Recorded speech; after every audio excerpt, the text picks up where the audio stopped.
Tu já conseguiu ficar 24 horas sem postar nada na tua rede social? Tchê, Marcelo, eu preciso te confessar uma coisa. Eu tô ficando muito preocupada. Capaz, Roberta. O que te aflige? Hoje de manhã, antes mesmo de tomar o meu mate, eu já tinha olhado o Instagram 2 vezes. E não para ver nada em especial. Era para ver se tinha alguém curtindo, comentando o nosso programa. E tinha? Sim, sempre tem. Sempre tem alguém que está curtindo, que está interagindo. E eu me senti muito bem com isso. E aí me perguntei, mas que diabo está acontecendo comigo? Bah, Roberta, confesso que eu fiz a mesma coisa. E o que está acontecendo conosco está acontecendo também com bilhões de pessoas. E isso tem um nome, tem história, tem método. E é o tema do nosso episódio de hoje, Narcisismo Digital. Bem-vindos ao episódio 4 do podcast A Vida Como Ela É. Eu sou a Roberta Verde. E eu sou o Marcelo D'Ambroso. Hoje nós vamos falar de algo que tu provavelmente não vais querer ouvir, porque é sobre a tua pessoa. O assunto é narcisismo digital. E spoiler, nenhum de nós vai sair ileso dessa conversa. Vem com a gente para te olhar no espelho das redes, mas não do jeito que o algoritmo quer.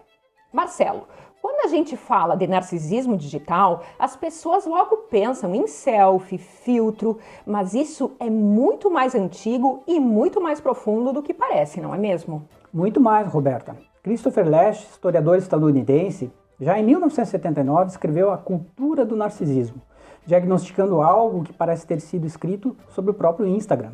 Os indivíduos estavam perdendo os vínculos coletivos, família, política, movimento social, para se dedicar cada vez mais ao próprio bem-estar e à própria imagem.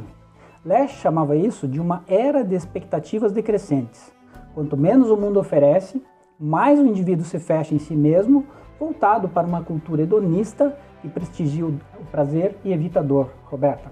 E a ditadura do like vem bem daí, né, Marcelo? Porque quando a pessoa passa a medir o próprio valor pela reação dos outros, o like deixa de ser só um botão e vira uma espécie de julgamento. Pequeno, cotidiano, quase invisível. Ele vai ensinando o que dá retorno, o que prende a atenção, o que faz a pessoa se sentir aceita. E aí, quando se vê, já não está mais compartilhando o que pensa ou o que vive de verdade. Está oferecendo aquilo que o algoritmo e a plateia tendem a premiar. Pior que é, esse narcisismo digital não é só um desejo de aparecer, é uma espécie de psicopolítica. Byung-Chul Han argumenta que o smartphone funciona como um espelho digital para uma nova versão narcisista do eu, onde o like exclui toda e qualquer reflexão ou resistência. E o que Lasch descrevia lá nos anos 70, nos Estados Unidos, virou um modelo global agora, nos anos 2020, nas redes sociais. Não é isso, Marcelo? Exatamente, Roberta. E Humberto Eco, que tanto nos ensinou sobre comunicação e cultura, foi cirúrgico ao perceber o que as redes fizeram com isso. Ele dizia que as redes sociais deram direito à fala a legiões de pessoas que antes só falavam no bar, depois de uma taça de vinho, sem causar nenhum dano à coletividade. Aquilo que tu mencionaste no segundo episódio, lembra, Roberta? Lembro, sim. E Marcelo, mas há algo ainda mais profundo na crítica de Eco.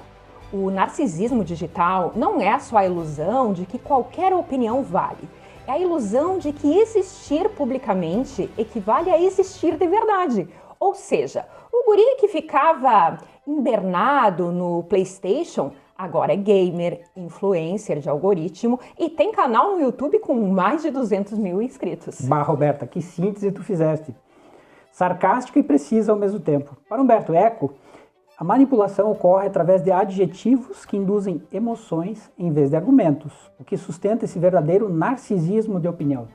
Que forte isso, Marcelo. Narcisismo de opinião. Gostei muito dessa expressão, porque ela descreve direitinho um vício do nosso tempo.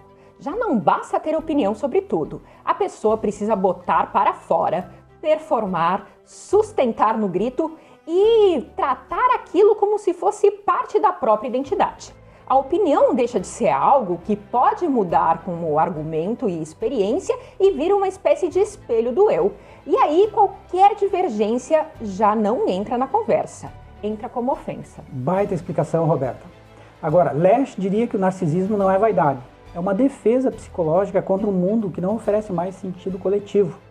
Porque quando as instituições falham, quando a política decepciona, Quando o futuro parece fechado, o eu vira um único projeto disponível através desse espelho das redes. Exato! As redes chegaram na hora certa para monetizar exatamente esse vazio das pessoas. E Naomi Klein, Roberta, explica que a economia da atenção nos obriga a forjar uma identidade cindida. Somos nós, e ao mesmo tempo, uma marca que ensinamos no digital para obter acesso a essa economia. Marcelo, agora tu foste no cerne da questão. Isso explica porque eu me senti tão bem quando vi a curtida. Porque o produto, o meu avatar, foi bem aceito no mercado. O narcisismo digital se cria de duas formas: pelo eu, mercadoria, e pelo microfone do espelho da rede que propaga qualquer bobagem. Pois é, Roberta, isso mesmo. E nesse sentido, Lash denunciou que a mídia substituiu a verdade pela credibilidade ou plausibilidade, tornando o fato verídico irrelevante para a performance. Além do eu, mercadoria, em verdade é o que mais se vê nas redes. E Marilena Chauí chama isso de intimidação social. Somos levados a consumir informações de especialistas competentes que nos ensinam a viver, e isso nos torna incompetentes para pensar por conta própria. Marcelo, tem um autor francês que também antecipou tudo isso lá nos anos 80. Quem é ele? Sim, Roberta, e com uma precisão impressionante. Gilles Lipovetsky, em A Era do Vazio, publicado em 1983, quando não existia internet, não existia celular, já descrevia o que ele chamava de segunda revolução individualista. A esfera pública e suas instituições coletivas perdendo força para um pensamento individual, narcisista e hedonista. E ele tem uma frase fantástica que descreve o momento atual. Comunicar por comunicar é a expressão mais brutal do vazio contemporâneo. Viver sob a tirania do instante e da espetacularidade do cotidiano. É o que o filósofo Byung-Chul Han chama de comunicar-se até morrer. No mundo digital, o silêncio é visto como um erro do sistema. Tirania do instante e espetáculo do cotidiano. Isso é uma descrição perfeita dos stories do Instagram, antes do Instagram existir. Mas fala mais para nós sobre esse espetáculo das redes, Marcelo. Sim, Roberta. Paula Sibilia, que é uma pesquisadora argentino-brasileira, professora da Universidade Federal Fluminense, no livro O Show do Eu, Intimidade como Espetáculo, que foi publicado em 2008, mostra como as redes transformaram a intimidade numa performance pública. Aquele diário íntimo, que era privado, secreto, voltado para dentro, virou blog, virou post, virou stories. O que não é visto não existe, Marcelo. E a tese central de Sibilia, ela vai além disso. Não é que as pessoas não queiram ser famosas, elas até querem, mas o capitalismo digital produziu um modelo de subjetividade em que existir significa ser visto, curtido e compartilhado. Quem não aparece, desaparece. Marilena Chauí chama de intimidação social, como tu mesmo disseste. As pessoas sentem que serão excluídas se não seguirem as informações competentes de especialistas em bem-estar, imagem, aquelas que ensinam cientificamente como viver, como comer, como amar. E aí a Sibilia faz uma pergunta assustadora. O que acontece com a vida interior quando toda a energia psíquica vai para a performance exterior? Lipovetsky responderia sem rodeios: Roberta, fica o vazio. Só que, em vez da pessoa parar e olhar para dentro, ela corre fazer mais postagem, mais cena, buscando mais validação e performance. E acaba que vira um ciclo sem fim. E podemos completar com Byung-Chul Han. O rosto exposto na rede não é um rosto real, porque ele não tem olhar. Ele é uma face domesticada e consumível. Pois é, um baita negócio para quem vende o palco e cobra ingressos através da nossa atenção. E o que Nora Merlin chama de biomercado, o sistema, além de gerar e refletir o narcisismo, fabrica o ódio e a necessidade de exibição como estratégia biopolítica para adestrar as pessoas. Mas o que acontece com as relações humanas nesse processo? Por que o narcisismo, no fundo, é uma forma de não conseguir ver o outro? É o ponto mais importante da nossa conversa, Roberta. E Byung-Chul Han explica muito bem essa dinâmica. Han fala que vivemos no inferno do igual. O narcisismo contemporâneo não é amor a si mesmo, é a destruição da experiência erótica, porque o outro é excluído em favor do eu. O narcisista digital não vê o mundo, vê apenas o que o algoritmo espelha para confirmá-lo. E no livro A Agonia do Eros, Roberta, Han diz que o narcisismo contemporâneo não é amor a si mesmo, Na verdade, é uma incapacidade de reconhecer o outro como outro. O narcisista digital não vê o mundo, vê apenas reflexos de si mesmo.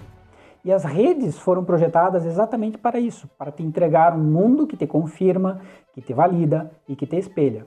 O algoritmo é uma máquina de produzir espelhos. Bah. E quando tudo isso vira espelho, Marcelo, aí se perdeu de vez e o diferente some. O bom atrito some, a alteridade desaparece. O encontro real desaparece. Fica todo mundo se olhando no próprio reflexo e chamando isso de vida.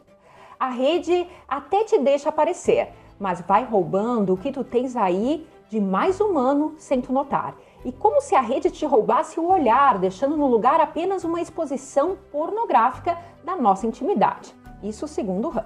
E Han vai além, Roberta. Ele diz que a sociedade da transparência, essa onde tudo precisa ser exposto, compartilhado e visível, é uma sociedade profundamente narcísica. Porque a transparência ela elimina o segredo, o mistério, a profundidade. E sem profundidade, o que resta é superficial. Performance, like, visualizações. Nora Merlin acrescenta que esse narcisismo vira um canibalismo. Começamos consumindo objetos e terminamos consumindo as próprias pessoas como se fossem mercadorias descartáveis. Bem lembrado, Marcelo. Nora Merlin afirma que o narcisismo digital opera no inconsciente. Não é uma escolha consciente de aparecer, é uma necessidade psíquica fabricada pelo mercado. As redes colonizaram o desejo de reconhecimento, o que é uma necessidade humana legítima e profunda, e o transformaram num circuito de validação que nunca se completa, porque o like seguinte sempre precisa ser maior do que o anterior. É a lógica do vício aplicada à identidade, Roberta. Tu não és viciada em curtida. Tu és viciada na ilusão de que a próxima curtida, a próxima visualização finalmente vai te fazer sentir que tu existes de verdade. Bah, Marcelo, mas isso é muito triste, de um jeito que a gente não tem nem palavras para dizer. E o pior é que essa manipulação digital que distorce o nosso eu, ela é muito real. Esse vício é um taponamento da falta, como diz Merlin, através de uma validação que o mercado nunca deixa completar. Esse mundo de vidro é, na verdade, uma caverna digital, como Han lembrou da caverna de Platão. No episódio 2, falamos do Doppelganger de Naomi Klein, o mundo espelho. Tu tá lembrado disso, Marcelo? Lembro. Tu pode explicar como isso se conecta com o narcisismo digital? Bueno, de uma forma muito direta e perturbadora, Roberta. Naomi Klein mostra que as redes vão além da ampliação do narcisismo. Elas produzem um duplo digital de cada pessoa. Um avatar que é construído para ser apresentável, palatável, admirável. E esse duplo começa a ter vida própria e a competir com a pessoa real. Como diz a Nora Merlin, a vida agora se passa nas redes. É verdade, a versão do eu que vai para o Instagram começa a ser mais real do que a pessoa de carne e osso. Aquela que acorda às 7 da manhã, descabelada, com a cara de sono e sem filtro. Porque essa aí não vai para a rede. Exatamente. E Naomi Klein documenta como esse fenômeno do duplo tem consequências políticas gravíssimas. Porque quando as pessoas perdem o contato com sua própria realidade, com seus limites, suas contradições, sua humanidade, ficam muito mais vulneráveis à manipulação política. O narcisista digital não vota em projetos, ele vota em espelhos. Vota em quem reflete de volta a imagem que ele construiu de si mesmo. E é aí que Marilena Chauí fecha o argumento com precisão. Ela mostra que a subjetividade narcisista produzida pelas redes, mais do que psicológica, é ideológica, Marcelo. O capitalismo precisa de sujeitos que se veja como marcas pessoais a serem colocadas no mercado, que se auto-explorem, que se transformem na própria vida em um produto.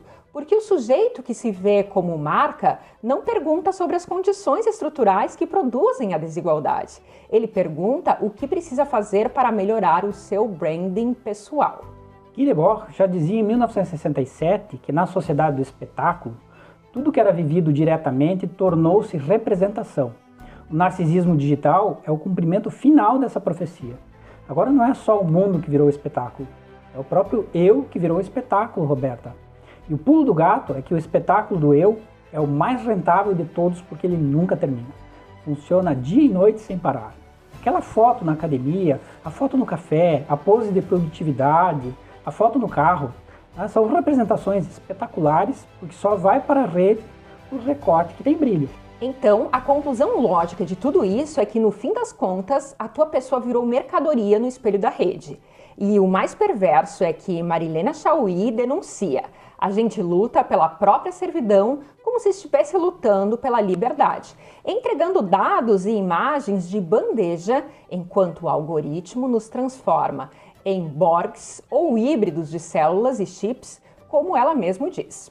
É um biomercado total, Roberta, onde, para não admitir que nossa vida depende da exploração de outras terras das sombras, a gente prefere se perder no brilho do próprio avatar. Marcelo, Márcia Tiburi conecta o narcisismo digital ao fascismo, e essa conexão me parece a mais urgente para politicamente superar tudo isso. Explica aqui pra gente o que ela defende. Márcia Tiburi, Roberta, em Como Conversar com um Fascista em Delírio do Poder, mostra que o narcisismo coletivo é o substrato psicológico do fascismo contemporâneo. O fascismo não nasce do ódio ao outro. Ele nasce, na verdade, da incapacidade de reconhecer o outro como igual. E o narcisismo digital fabrica exatamente essa incapacidade em escala industrial, criando bolhas onde só circula aquilo que nos confirma, ao eliminar o encontro com o diferente, ao transformar a política num espelho de nossas próprias convicções. As redes sociais produzem um narcisismo coletivo, que é o caldo de cultura perfeito para o autoritarismo. Então, a saída do narcisismo digital não é uma questão pessoal. É uma questão política, porque não basta a pessoa individualmente decidir postar menos, se expor menos, ou tentar proteger sozinha de uma engrenagem que foi desenhada justamente para capturar o desejo, a atenção e a identidade. Lembrando os episódios anteriores, o eremita digital não existe. Exato. O problema não está só no uso que cada um de nós faz da rede, mas no tipo de sujeito que as redes produzem em massa e no tipo de sociabilidade que elas premiam. Se o narcisismo digital é fabricado com um modelo de vida, então não se supera isso com uma disciplina pessoal. Tem que defender a alteridade, disputar coletivamente as engrenagens sociais e econômicas que transformam o eu em mercadoria. Perfeito. É uma saída profundamente política, Roberta. Eu diria que essa saída começa na recuperação da escuta atenta, que é um ato político por excelência, pois só ela forma uma comunidade. E também na vida contemplativa, lembra que nós comentamos num dos episódios? No tempo lento, na leitura profunda, naquele mate em silêncio, quando o eu pode se encontrar sem precisar ser visto. Sibília diria que precisamos recuperar a intimidade como um espaço privado e sagrado. Nem tudo precisa ser compartilhado. Lesch diria que precisamos reconstruir vínculos coletivos que ofereçam sentido além do eu, como família, comunidade, política, solidariedade, Roberta. E Sibília diria que precisamos recuperar a intimidade como um espaço sagrado. Nem tudo é para o show do eu. Como diz Lesch, o sentido está em reconstruir o que o narcisismo digital tentou destruir, que é a solidariedade, os vínculos que vão além do próprio umbigo. E Chaui fecharia a questão com um argumento mais estrutural. Enquanto o capitalismo precisar de sujeitos narcísicos para funcionar, enquanto a autoexploração for um modelo de subjetividade dominante. É isso aí, Roberta. Porque se a rede nos transforma em produto, a nossa rebeldia é justamente voltar a ser gente. Vejam Lesch, Lipovetsky, Paula Sibília, Byung-Chul Han, Nora Merlin, Naomi Klein, Marilena Chaui, Márcia Tiburi, Humberto Eco, de Nova York a Buenos Aires, de Paris ao Rio de Janeiro, de Seul a São Paulo, e nós aqui em Porto Alegre. Vamos chegar todos numa mesma conclusão. Narcisismo digital é fabricado, não é uma falha de caráter pessoal. É uma política de mercado. E reconhecer isso, recusar ser mercadoria de si mesmo, recusar o doppelganger digital, é um ato de resistência íntimo e político que nós temos urgência de fazer, Roberta. Então, tu que ficaste aqui conosco, fizeste algo que o algoritmo não queria. Paraste de olhar no espelho por alguns minutos e olhaste para o mundo, entendendo a lógica de exploração das redes que te adoece e te desumaniza. Essa vigilância digital infiltra-se no nosso cotidiano sob a forma de conveniência, transformando nossa liberdade sentida em uma ferramenta de dominação psicopolítica.